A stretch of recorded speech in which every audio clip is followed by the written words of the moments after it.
এটা পুরো শোন না, এটা পুরো পুরো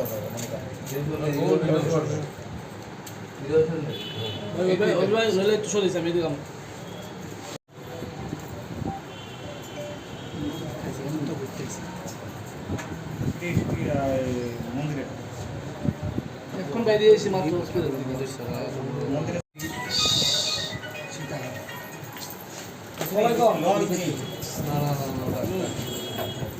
তবে 8 বছর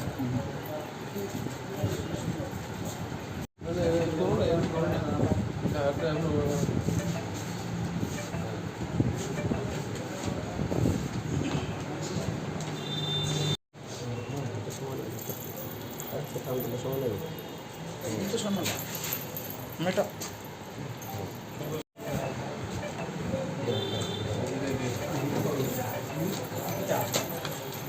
Aquesta vez. 1, 2, 3.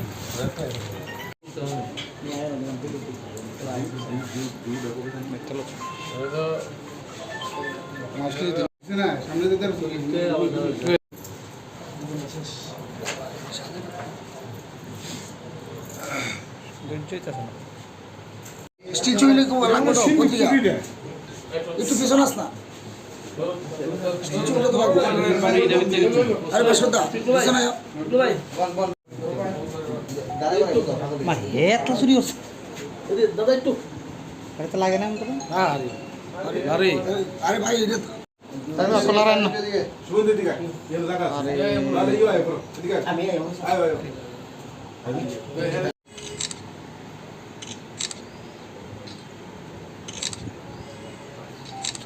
দাদা ওর জন্য চলবো কি মানুষের বিশেষ তুইতে আচ্ছা তো আমরা দেখতেছি সম্মুখে দেবো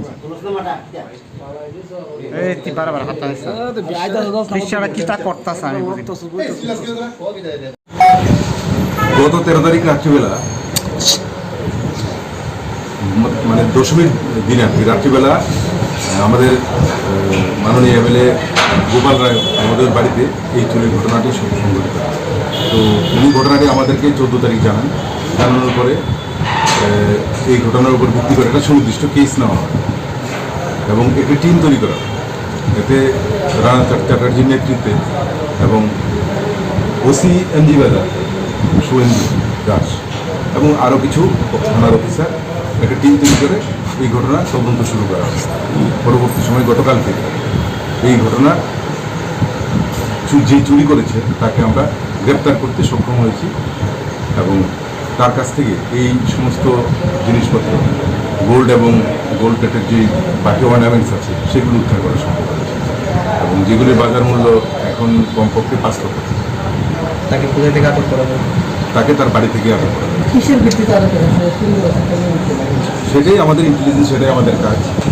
যেভাবেই হোক আমরা সোর্স এনগেজ করেছি, করে সঠিক চোখকে আমরা ধরতে পেরেছি এবং চুরি যাওয়া মাল ওর পজিশন থেকে উদ্ধার করেছি। যাকে আটক করা হয়েছে তার বিরুদ্ধে কি আগে কোনো এরকম চুরির কোনো অভিযোগ রয়েছে কি বা না, ওই বিষয়টা দেখার জন্য ওকে আমরা রিমান্ড যাচ্ছি। তার বাড়ি কোন জায়গায়? তার বাড়ি জহরি মোড়ায়।